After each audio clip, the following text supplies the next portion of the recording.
우리가 보는 여호수아 10장은 사실 내용이 조금 좀 많이 헤비한 내용인데요. 그걸 다 볼 수는 없고 전체에 담겨 있는 큰 흐름들을 한번 저희가 좀 빨리 살펴보려고 합니다.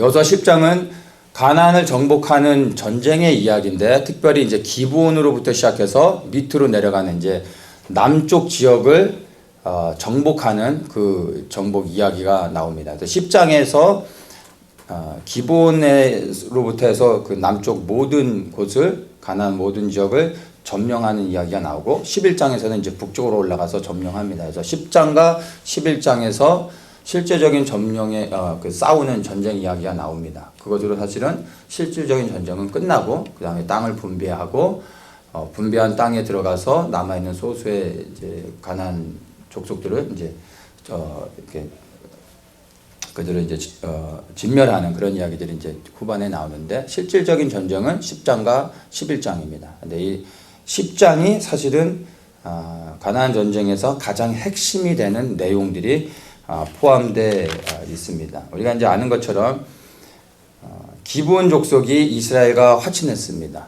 그들이 살고자 이스라엘과 화친을 한 것을 가나안의 이제 그 왕들이 1절에 보면 예루살렘 왕 아도니세덱 이렇게 말하는데, 이 아도니세덱이 연합군을 형성합니다. 5나라의 연합군을 형성해 가지고 기브온을 치러 가는 겁니다. 그러니까 기브온이라는 이 족속도 사실은 평범한 족속이 아니라, 이 여호수아 10장에서 뭐라고 얘기하냐면 이들도 크고 강한 성을 갖고 있고 아주 강한 족속이다라고 설명을 하고 있거든요. 근데 이러한 기브온 족속이 이스라엘과 화친했다는 건 이스라엘의 편이 됐다는 거죠. 그러니까 이들이 볼 때는 이스라엘을 상대하기도 쉽지 않은데 강한 기브온 민족이 함께 편이 되니까 이제 두려운 거예요. 그래서 이스라엘 백성들은 길갈에 진을 치고 있었기 때문에 길갈에 가 있는 동안에 연합군들이 이제 기브온을 공격하는 겁니다.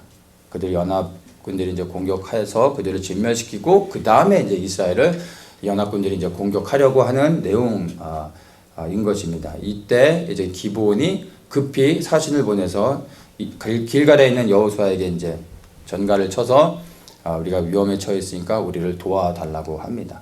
그 소식을 듣고 여호수아가 이제 밤새 모든 군사를 다 데리고 왔다고 말합니다. 그래서 보면은 모든 군사를 7절에 보면 여호수아가 모든 군사와 용사를 더불어 길갈에서 올라갔다고 말하고, 9절에 보면 밤새도록 올라가서 그들에게 이르러 이제 그들을 대신하여 연합군들과 싸워서 기브온 족속을 이제 보호해주고 지켜주는 그런 이제 이야기가 10장의 전체적인 이야기입니다. 그리고 그 연합군들을 진멸시키고 계속해서 연결해서 그 나머지 다른 모든 그 왕들, 그 족속들을 제거하는 그런 이제 이야기가 나옵니다. 한번 쭉 보면은 이제 연합군들을 진멸을 시킨 다음에 그 다음에 거기서 끝나는 것이 아니라 곧바로 쭉 연결해서 29절부터 보면 림나,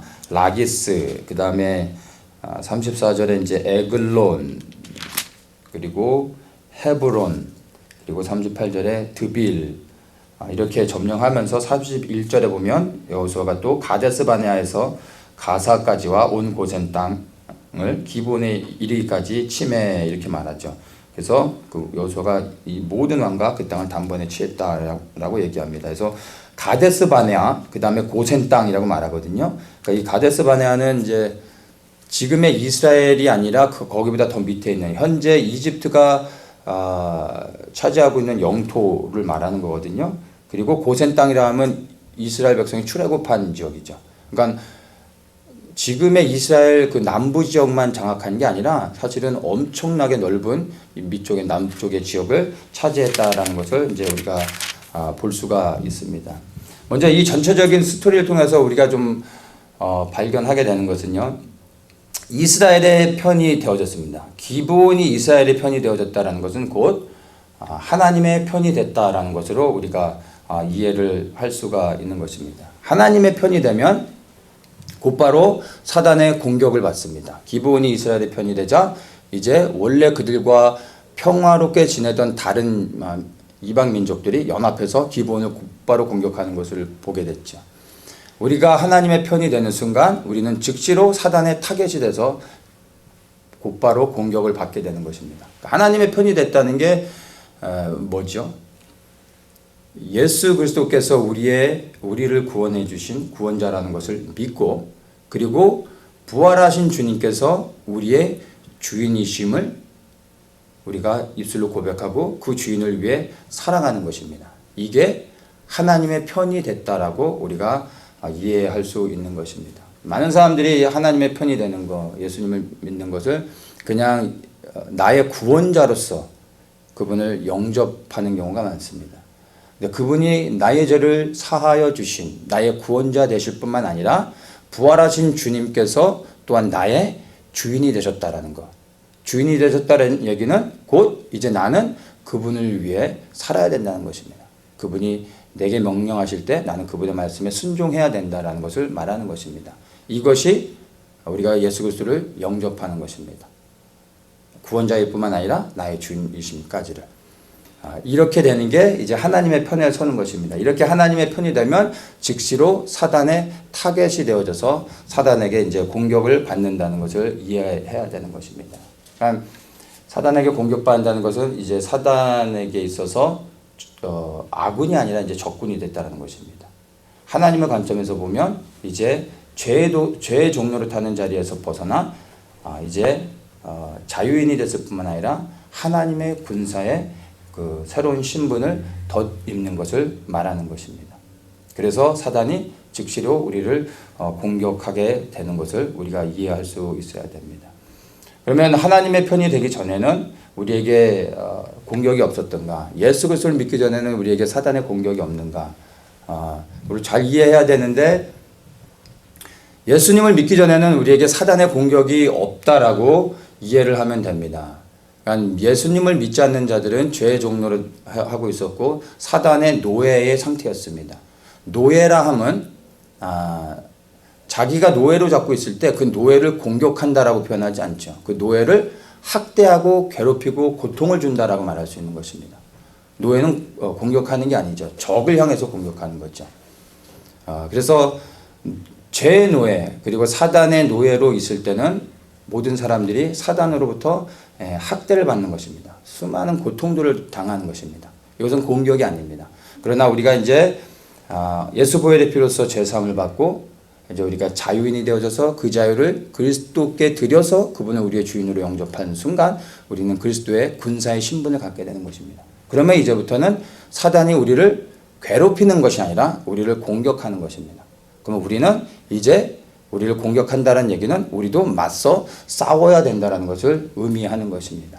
근데 많은 그리스도인들이 예수님을 믿었음에도 불구하고 사실은 이 싸우는 단계까지 못 나갑니다. 사단에게 일방적으로 그냥 얻어맞고 있는 경우들이 있습니다. 나는 그렇지 않은가 한번 좀 살펴봐야 됩니다.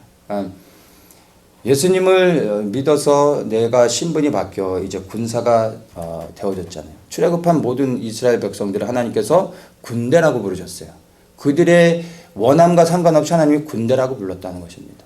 우리가 예수 그리스도를 믿어 정말 변화되었다면, 신분이 바뀌어서 죄의 종로를 타지 않고 정말 이제 하나님의 백성이 됐다면 우리는 군사인 것입니다. 그러면 군사는 이제 싸워야 되는 겁니다. 근데 많은 사람들이 싸우지 않고 일방적으로 당하고 있어요. 예수를 믿는 많은 사람들이요. 그리고 그것이 영적 전쟁이라고 말하는 거예요.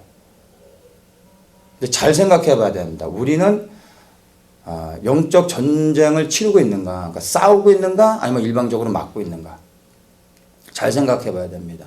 예수님을 믿으면서도 그리스도의 군사가 됐음에도 불구하고 그것들을 인식하지 못해가지고 이 그리스도의 군사라는 것을 생각하지 못하고 사단에게 속아서 일방적으로 막고 있는 사람들이 생각보다 많은 것입니다. 나는 그렇지 않은가 생각해 봐야 됩니다. 싸우다가 보면은 지기도 하고 이기도 하는 거죠. 전투를 하다 보면 뭐 질 수도 있고 이길 수도 있고, 중요한 건 우리가 꼭 이겨야 되는 게 아니라 우리 예수 그리스도의 편에 서서 계속 싸우면, 그리스도 편에 있으면 결국에 우리는 이기게 되는 겁니다. 우리 때문이 아니라 예수 그리스도 때문에 이기게 되는 것이죠.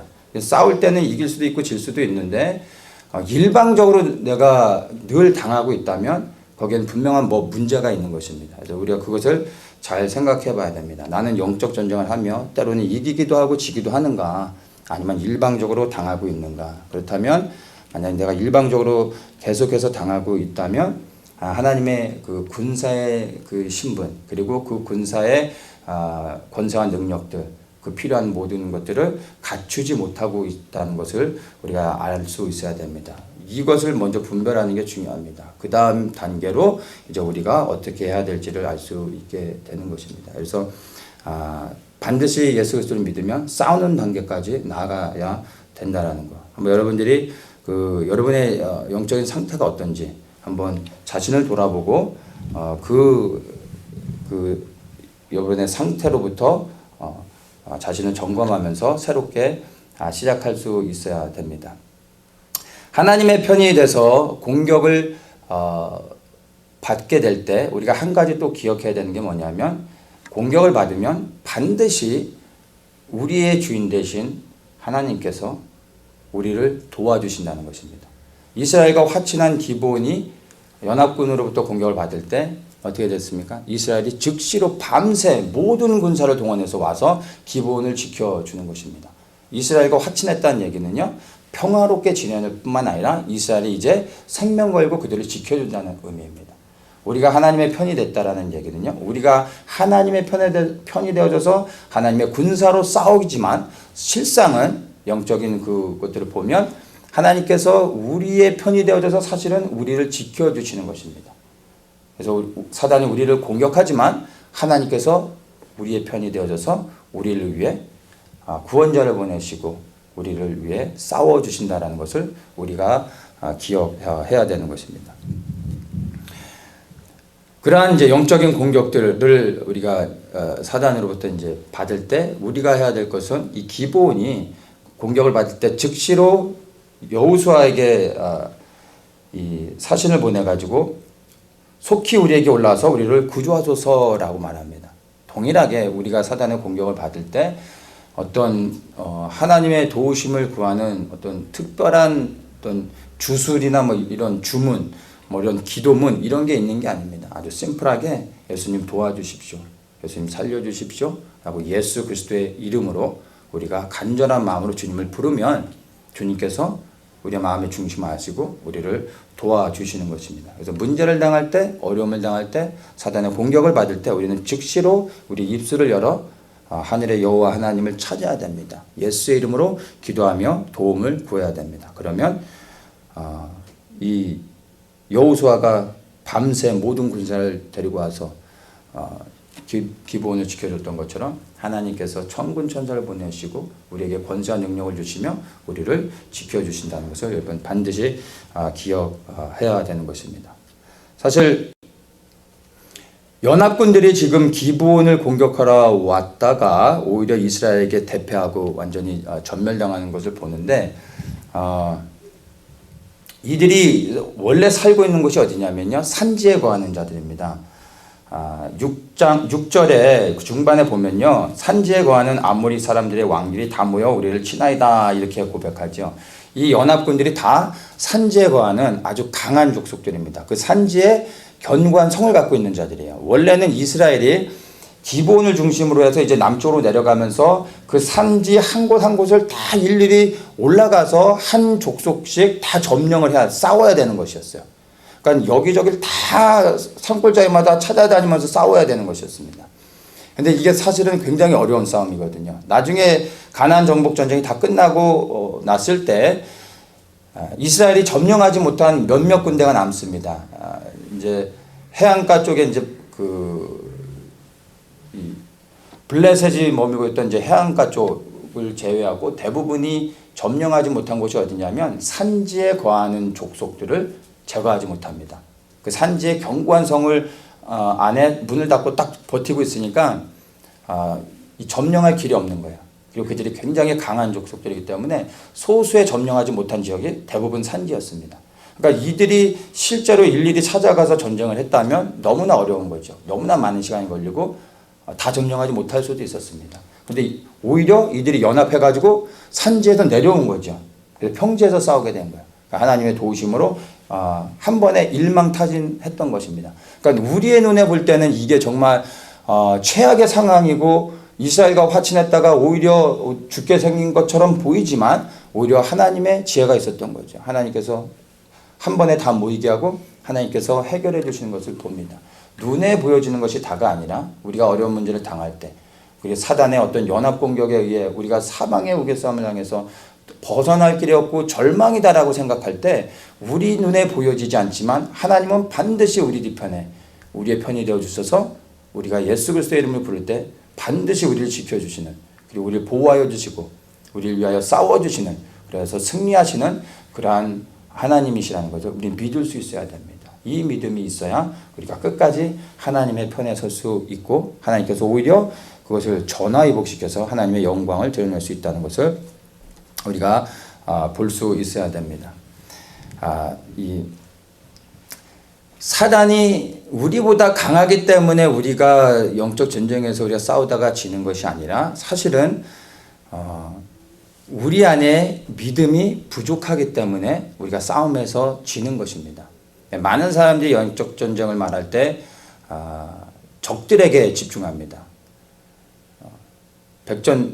지피지기면 백전백승이라는 말이 있죠. 적을 알고 나를 알면 100번 싸워도 100번 이긴다. 근데 어떤 분들이 이 얘기하면서 이게 성경과 연결시키면서 이게 뭐 성경에 있는 얘기처럼 하시는 분들이 있어요. 근데 성경에 있는 얘기가 아니죠. 물론 적을 아는 것도 중요합니다. 그런데 하나님의 이 영적 전쟁에서는 적을 아는 것보다 정말 중요한 게 뭐냐 하면은 하나님을 아는 겁니다. 더 구체적인 것은요, 하나님을 신뢰하는 것입니다. 하나님을 안다는 건 그분이 얼마나 신실하신 분인지, 내가 하나님의 편에 서서 생명 걸고 하나님을 끝까지 믿고 신뢰하면 그 하나님이 반드시 우리를 지키신다는 것입니다. 그러니까 승리의 비결은 사단을 정확히 아는 게 있지 않고요, 하나님을 온전히 신뢰하는 것에 있습니다. 그래서 우리의 하나님이 우리를 도우시고 그 신실하신 하나님께서 우리의 구원자를 보내시고 천군 천사를 보내시며 우리가 예수 그리스도의 이름을 부를 때 반드시 우리를 지키신다는 것, 여기에 승리의 키포인트가 있는 것입니다. 그래서 하나님의 능력은 우리의 믿음과 비례합니다. 우리가 믿는 만큼 하나님의 능력이 우리 안에 부어지고, 그리고 우리가 믿음으로 선포하는 만큼 우리의 선포를 통하여 하나님의 역사가, 능력이 나타나는 것입니다. 그래서 정말 우리의 믿음이 자라길 성령께서 원하시는 것입니다. 그분이 능력이 부족해서가 아니라 우리가 그분을 온전히 신뢰하지 못하기 때문에 그분의 능력이 우리 안에서 온전히 나타나지 못하는 것입니다. 그래서 정말 영적 전쟁에서 중요한 것이 하나님을 아는 것, 이것을 여러분 기억하시기 바랍니다. 자, 우리가 전쟁의 이야기를 우리가 좀 빨리 좀 살펴보겠습니다. 말씀드린 것처럼 이게 조금 헤비한 내용이라 전쟁을 조금 살펴보는데 보면요, 이 연합군들을 갖다가 뭐라고 설명하냐 하면은 5절에 보면 아모리 5왕 이렇게 설명하고 있습니다. 이 가나안 족속들인데 이들을 아모리 사람들이라고 말하고 있습니다. 이 아모리 사람 연합군들이 지금 그 남쪽 전쟁에서 핵심을 차지하는 그러한 사람들입니다. 이들이 이제 공격을 하는데 어떤 일이 있었냐면은 11절에 보면 이제 이스라엘이 이들과 싸우는데 이들이 도망갑니다. 도망을 가다가 11절 보겠습니다. 그들이 이스라엘 앞에서 도망하여 벳호론의 비탈에서 내려갈 때 여호와께서 하늘에서 큰 덩이 우박을 아세가 이르기까지 내려오심에 그들이 죽었으니 이스라엘 자손의 칼에 죽은 자보다 우박에 죽은 자가 더욱 많았더라. 이스라엘 백성들의 칼날에 죽게 만드는 것이 아니라 우박을 통해서 더 많은 사람을 죽게 만들었다는 것입니다. 하나님의 역사하시는 방법은 여러 가지가 있겠지만 왜 이스라엘 군대로 하여금 전멸시키지 않고 오히려 우박을 통해서 더 많이 죽게 하셨을까? 이거를 우리가 좀 고민해 볼 필요가 있습니다. 그들의 칼날로 죽이기에는 좀 부족했기 때문에 하나님께서 우박으로 죽이셨나 고민해 볼 필요가 있습니다. 그러면 계속 봅니다. 그리고 이제 12절에 보면요, 여기서 우리가 잘 아는 태양을 멈추는 사건이 여기서 나옵니다. 중반에 보면 여호수아가 이렇게 말합니다. 태양아 너는 기브온 위에 머무르라. 달아 너도 아얄론 골짜기에 그리할지어다. 성경에서 유일하게 태양을 멈춘 사건이 여기서 나오는 거죠. 여호수아가 태양을 향해 멈춰라 했더니 날이 지지 않는 거예요. 그리고 해가 지지 않아서 그냥 밝은 대낮에 엄청나게 많은 이 아모리 족속들을 제거하게 되는 일이 있는 것입니다. 도대체 이 아모리 사람들이 누구길래 하나님께서 이 자연 현상까지 태양을 멈추게까지 여호수아가 태양을 멈추겠다니 하나님이 그것까지 들어주시면서 성경에서 유일하게 나오는 거죠. 홍해를 가르는 것, 태양을 멈추는 것. 여러분 이게 어떻게 생각하십니까? 사실 홍해를 가르는 것보다 이 태양을 멈추는 거 엄청나지 않습니까? 도대체 아모리 사람들이 누구길래 태양까지 멈추셨을까? 우리가 생각해 봐야 됩니다. 13절에 보면요. 태양이 머물고 달이 그치기를 백성이 그 대적에게 원수를 갚도록 하였느니라. 원수라는 말을 합니다. 이스라엘의 원수란 얘기죠. 잘 보세요. 이들이 출애굽해가지고 이제 요단을 건너 가나안에 들어와서 지금 이 아모리 족속이랑 전쟁을 하는데 이 가나안 땅 처음 들어온 사람들이에요. 그렇지 않나요? 이 아모리 족속은 처음 보는 사람들이에요. 처음 보는 사람들인데 하나님은 원수라고 말하고 있어요. 뭐 돈을 뺏겼나 뭐 사기를 당했나 처음 보는 사람들인데 하나님은 이들을 향해 원수라고 말하고 있습니다. 그러니까 이스라엘의 원수가 아니라 하나님의 원수라는 얘기죠. 왜 이들이 하나님의 원수인가? 그것도 우리가 좀 생각해야 됩니다. 14절에서도 이는 여호와께서 이스라엘 위하여 싸우셨음이니라. 이스라엘 위해 싸우셨다는 얘기는 곧 이스라엘의 하나님을 위하여 싸웠다라는 이야기입니다. 이 전쟁은 바로 하나님을 위한 전쟁이었다라고 우리가 볼 수 있는 것입니다. 자, 그렇게 해서 전쟁을 이 연합군들을 전멸시켰을 때 이 5 왕들이 도망가서 막게다라는 굴에 들어가 숨습니다. 그리고 다른 이제 그 병사들은 쫓아가 다 죽이고 거의 대부분 죽고 소수의 사람들이 이제 견고한 성으로 들어가서 생명을 보존합니다. 그리고 이제 이스라엘 백성들이 다시 이 막게다 굴에 와가지고 숨어 있는 이 5 왕을 이제 빼냅니다. 그 다음에 어떻게 하냐면요. 이게 또 특이한 장면입니다. 그들을 끌어낸 다음에요. 24절 중반에 보면요. 여호수아가 이스라엘 모든 사람을 부르고 자기와 함께 갔던 군장들에게 이르되 가까이 와서 이 왕들의 목을 발로 밟으라. 가까이 와서 그들의 목을 밟음에 여호수아가 군장들에게 이르되 두려워 말며 놀라지 말고 마음을 강하게 하고 담대히 하라. 너희가 더불어 싸우는 모든 대적에게 여호와께서 다 이와 같이 하시리라. 그리고 나서 죽입니다. 좀 이상하지 않나요? 그냥 데려와서 그냥 죽이면 되는데 그 왕들을 군장들을 시켜서 어디를 밟게 합니까? 머리가 아니라 목을 밟게 하고 있어요. 머리도 아니고 목을 밟게 하고 있습니다. 사람을 눕혀놓고 머리를 밟을 수는 있어도 목을 밟는다는 표현을 쓰고 있어요. 정확하게 목입니다. 이게 과연 무엇일까? 그냥 보통 일반적으로 전쟁할 때 그냥 그 현장에서 다 죽이잖아요. 그런데 이들은 끌어낸 다음에 목을 밟아요. 군장들을 시켜서 목을 밟게 한 다음에 두려워하지 말라 이렇게 말하고 있어요. 그 말은 곧 이들이 이 아모리 족속과 싸우면서도 이들을 두려워하고 있었다라는 것을 반증해 주는 겁니다. 그래서 그 왕들을 끌어내서 목을 밟게 하고 야 이것들은 아무것도 아니다. 두려워하지 말라. 지금 너희가 더불어 싸우는 모든 대적에 이와 같이 할 것이다. 내가 똑같이 이렇게 너희 모든 대적을 섬멸하게 할 거다. 이렇게 말해주고 있는데 이게 뭔가 좀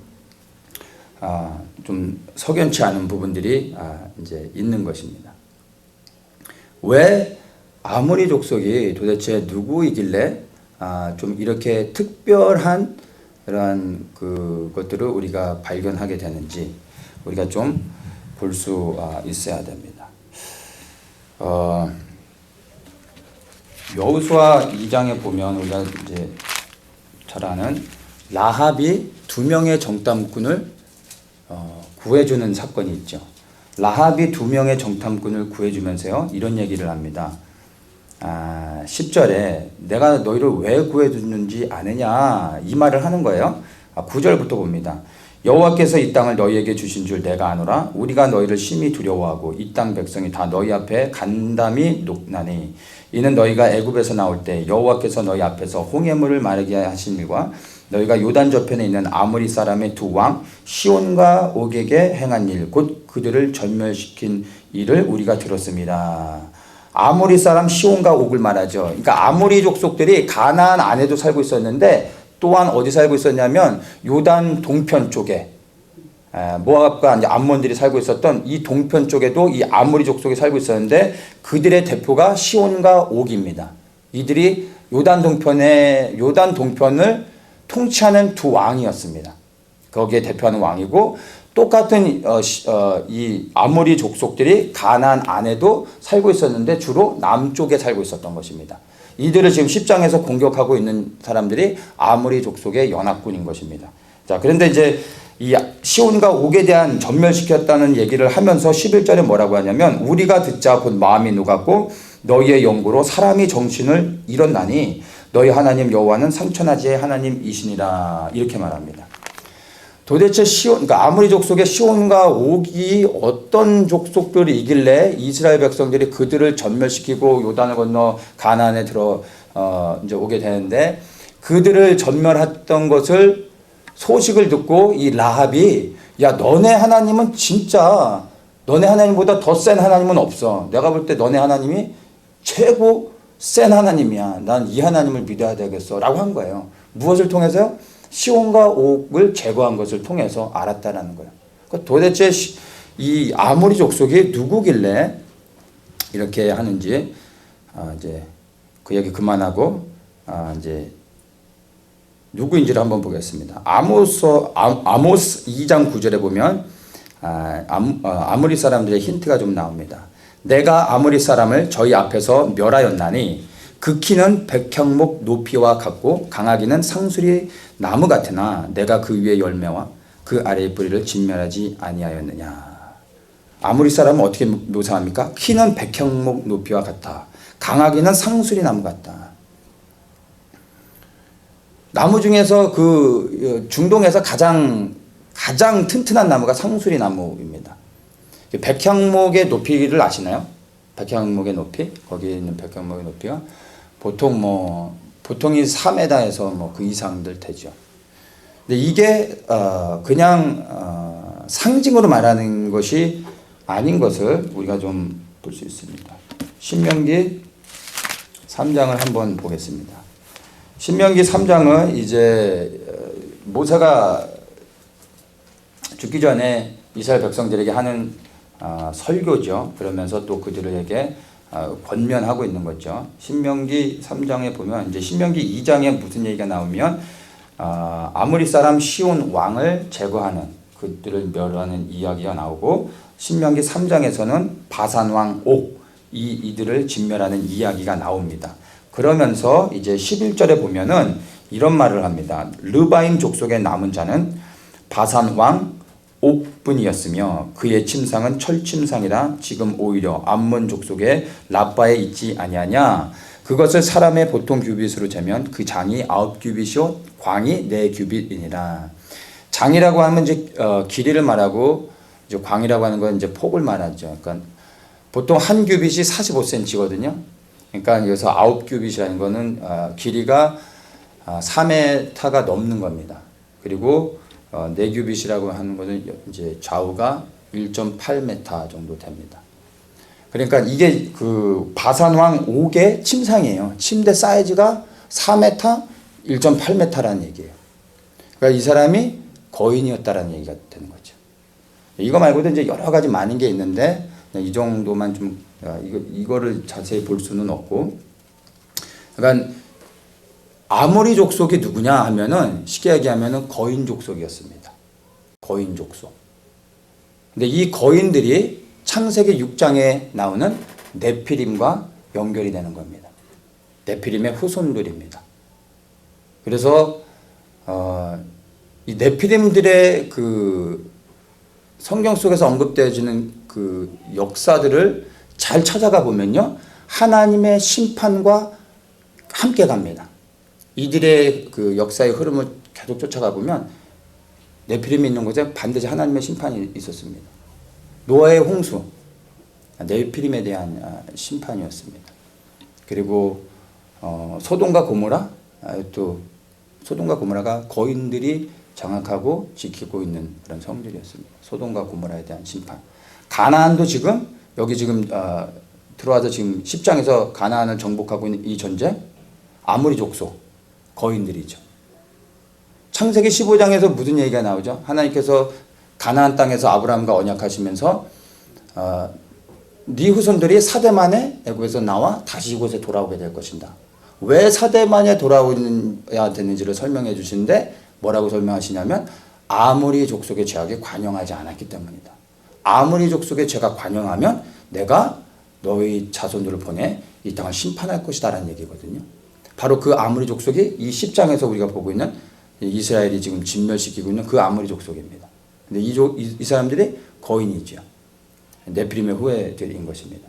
그리고 또 이제 다윗이 정복 전쟁, 이스라엘을 통합하는 정복 전쟁을 하는데 사실 이 정복 전쟁에 담겨져 있는 비밀의 전쟁이 뭐냐면 남아 있는 네피림의 후손들, 아낙 자손들을 제거합니다. 그리고 왕이 됩니다. 이 남아 있는 아낙 자손들을 다윗과 다윗의 용사들이 5명을 다 제거했을 때 이제 헤브론으로 가서 남유다의 왕이 되게 하십니다. 비로소. 그래서 이 구약의 모든 하나님의 큰 심판들을 보면 네피림의 후손들이 있었습니다. 이제 이것을 이제 예수 그리스도의 재림과 연관해서 볼 수 있어야 됩니다. 예수님께서 재림하신다는 것은 믿는 우리에게는 구원이고 우리에게는 회복이죠. 그런데 이 세상을 향해서는 심판인 것입니다. 그런데 그 심판은 동일하게 구약에서 그 큰 심판들에 항상 네피림 거인들이 있었던 것처럼 마지막 때 하나님이 예수 그리스도께서 재림하실 때 그 심판에 동일한 네피림의 등장들이 있는 것입니다. 구약에서의 네피림과 신약에서의 이제 우리 마지막 때 또 나타나게 되는 네피림은 사실은 다릅니다. 근데 이거를 지금 설명할 수는 없고 이거 좀 헤비한 내용이라 나중에 이제 가을쯤에 PMP 때 제가 이 부분을 이제 마지막 때와 연관해서, 왜냐하면 이제 우리가 살아가고 있는 시대가 그렇기 때문에 우리 시대의 마지막에 나타날 네피림의 새로운 그 하이브리드들이 무엇인지를 구약의 그 흐름들을 통해서 하나씩 다 찾아보고 우리 시대에 나타나게 될 그 네피림이 어떤 종족들인지 어떤 현상들이 일어나는지를 우리가 알아야 우리 시대의 흐름들을 알 수 있습니다. 그래서 이제 그것들을 나중에 좀 보기로 하고요. 이거는 이 정도에서 덮고 오늘 우리가 본문을 통해서 적용해야 할 수 있는 것을 한 가지만 좀 나누도록 하겠습니다. 이 아모리 족속과 연관해서 우리가 나눌 수 있는 것입니다. 레위기 18장 좀 보겠습니다. 레위기 18장에 보면 여러 가지 규례들에 대해서 나오거든요. 이스라엘 백성들이 무엇을 지켜야 되는지. 그런데 18장에서는 무엇을 하지 말아야 되는지에 대해서 쭉 설명합니다. 2절에 보면 너는 이스라엘 자손에게 구하여 이르라. 나는 여호와 너희 하나님이라. 너희는 그 거하던 애굽 땅의 풍속을 쫓지 말며 내가 너희를 인도할 가나안 땅의 풍속과 규례도 행하지 말고 너희는 나의 법도를 쫓으며 나의 규례를 지켜 그대로 행하라. 나는 너희의 하나님 여호와니라. 무엇을 말해주고 있냐면 가나안에 들어가서 그 땅의 관습, 그 땅의 풍속을 절대로 쫓아서는 안 된다라는 걸 말해주고 있습니다. 그러니까 그 땅에서 어떠한 일들이 벌어지고 있는지를 그 다음부터 이제 설명해 주는 겁니다. 사실은. 근데 무엇을 하지 말아야 될지를 구체적으로 말해주고 있는데 그 말은 곧 그 땅에서 이러한 일들이 그냥 사회의 문화로 관습으로 이미 행해지고 있다라는 것을 반증해 주는 겁니다. 무엇을 말해주냐면요. 자, 6절부터 봅니다. 너희는 골육지친을 가까이 하여 그 하체를 범하지 말라. 이 가족 간의 관계죠. 7절에 내 어미의 하체, 8절에 내 계모의 하체, 9절에 내 자매, 내 아비의 딸, 내 어미의 딸.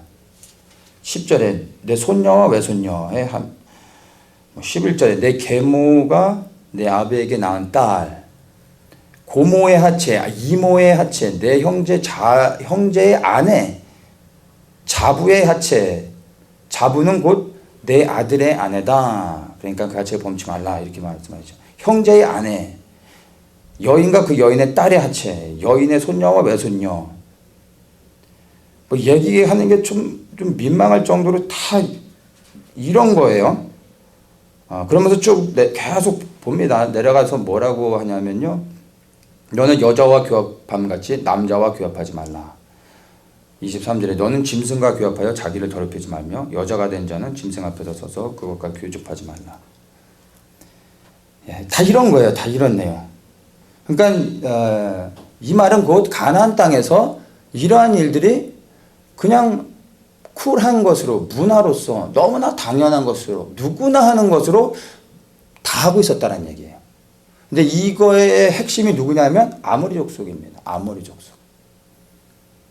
그래서 하나님께서 이 죄악에 관영하면 내가 네 자손들을 보내서 이제 심판할 거다. 그때가 채워져서 하나님께서 이스라엘 백성들 나오게 하셔서 지금 그 말씀을 성취하는 것이 바로 우리가 보는 10장의 남쪽 지역을 접목하는 그 이야기가 나오는 것입니다.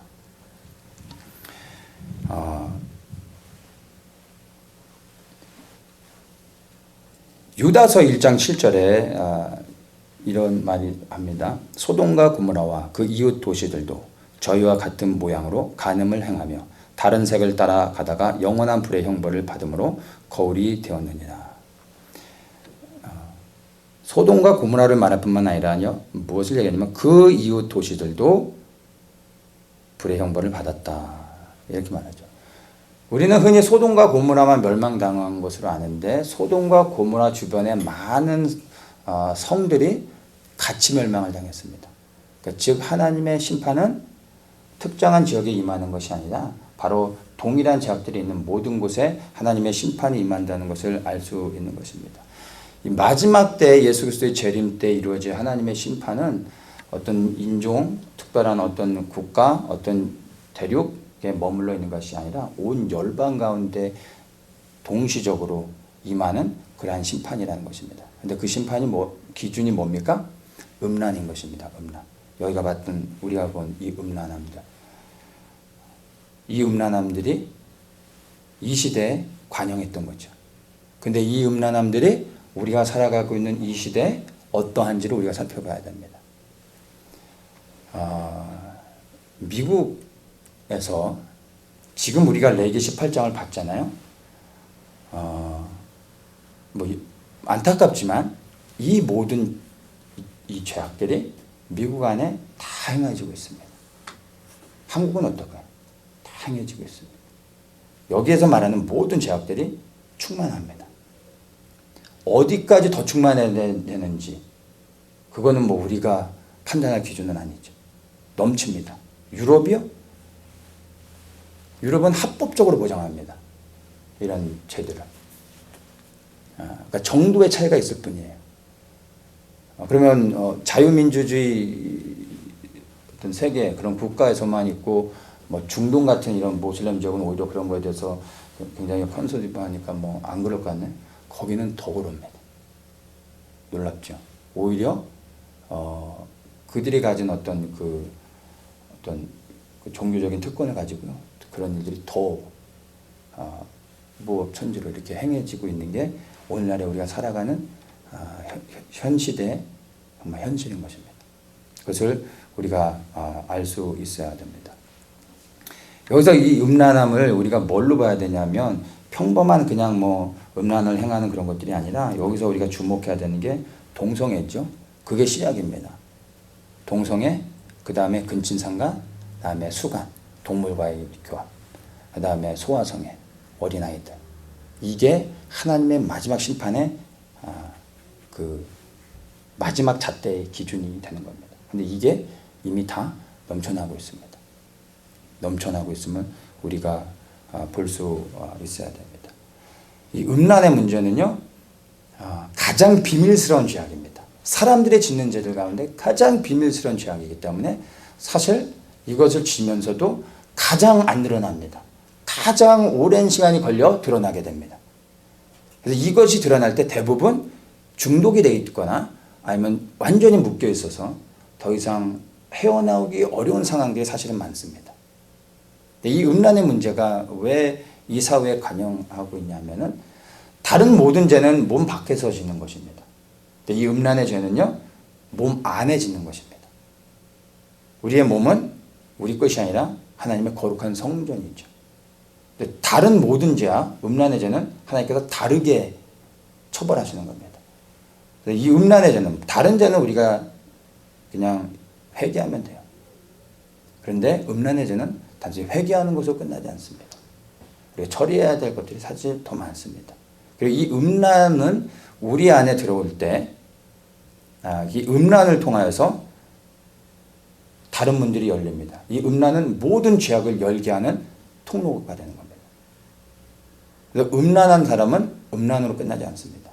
폭력적이거나, 그리고 굉장히 어떤 거짓말을 하거나, 그리고 분노가 일어난다거나, 사람들을 속이거나, 음란을 통해서 수많은 복합적인 죄악들, 그리고 악한 영들이 들어오게 되는 것입니다. 그래서 이 음란의 문제는 사실 생각보다 다루기 어려운 굉장히 복합적인 그러한 죄악입니다. 그래서 이 음란은 정말로 처음부터 우리가 반드시 정말 우리가 두려워하는 가운데 이것을 거부하며 막으며 싸워야 되는 것입니다. 데살로니가전서 4장 3절에 이렇게 말합니다. 하나님의 뜻은 이것이니 너희의 거룩함이다. 거룩함이 무엇입니까? 우리 그냥 거룩해야 된다고 말하잖아요. 거룩이 무엇이죠? 그냥 손 들고 눈을 감고 찬양하는 게 거룩입니까? 여기서는 분명히 거룩이 무엇인지를 말합니다. 하나님의 뜻은 이것이니 너희의 거룩함이라 곧 음란을 버리고, 이렇게 말합니다. 거룩은요, 음란을 버리는 겁니다. 음란을 제거하는 게 거룩입니다. 다른 게 거룩이 아니에요. 4절에 각각 거룩함과 존귀함으로 자기의 안에 취할 줄 알고, 거룩함에 대해서 구체적으로 말합니다. 하나님을 모르는 이방인과 같이 세욕을 쫓지 말고, 쭉 얘기하다가요, 8절에 그러므로 저버리는 자는 사람을 저버림이 아니요 너희에게 그의 성령을 주신 하나님을 저버림이니라. 음란을 행하는 자, 그래야 거룩을 잃어버린 자들, 이 음란을 행하는 자는 곧 성령을 소멸하는 자인 것입니다. 이 음란은 우리 안에 있는 성령을 무기력하게 만드는 것입니다.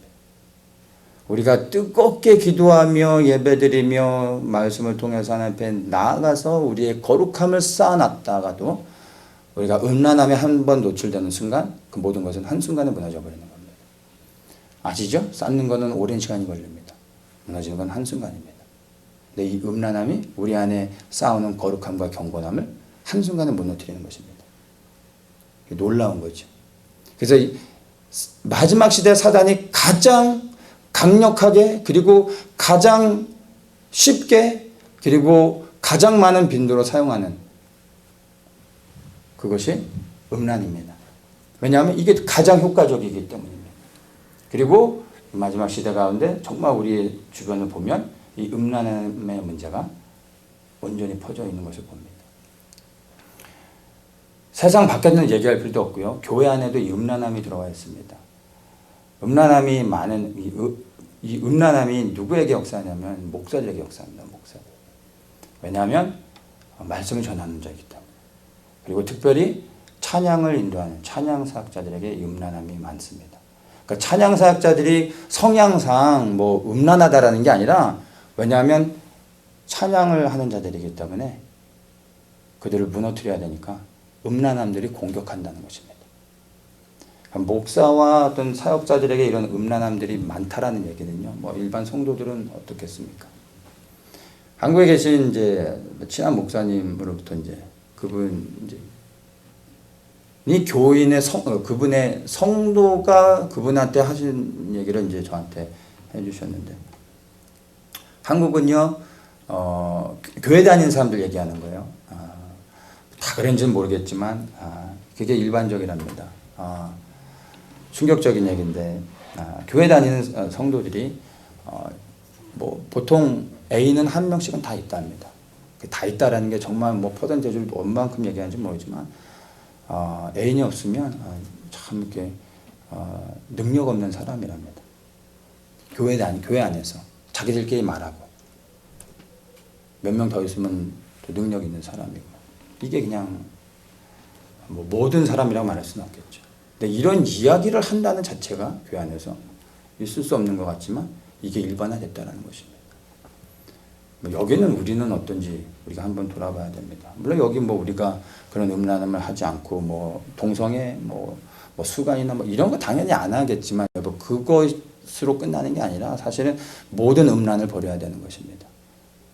육체적인 실제적인 음란함이 아니라도 여러분 우리 눈으로 보는 것, 듣는 것, 만지는 것, 생각하는 것 이 모든 것이 음란함이죠. 근데 이것을 하나 오픈하는 순간 우리의 거룩함은 무너지는 겁니다. 그리고 하나님의 부르심에서 떨어져 나가게 되고 나도 모르는 순간 이 정도쯤이면 이 선에서는 이것만 넘지 않으면 하는 어떤 그런 것들로 인하여 우리가 무너질 수 있다는 것입니다. 근데 이게 생각보다 강력한 미혹인 거예요. 교회 안에 이런 것들이 저는 뭐 다 말할 수가 없어요. 뭐 사역자들 안에 이런 것들이 많아요. 사실입니다. 그래서 이 마지막 시대 가는데 우리는요, 이 음란함으로부터 우리를 실제적으로 지키는 싸움을 여러분 하셔야 됩니다.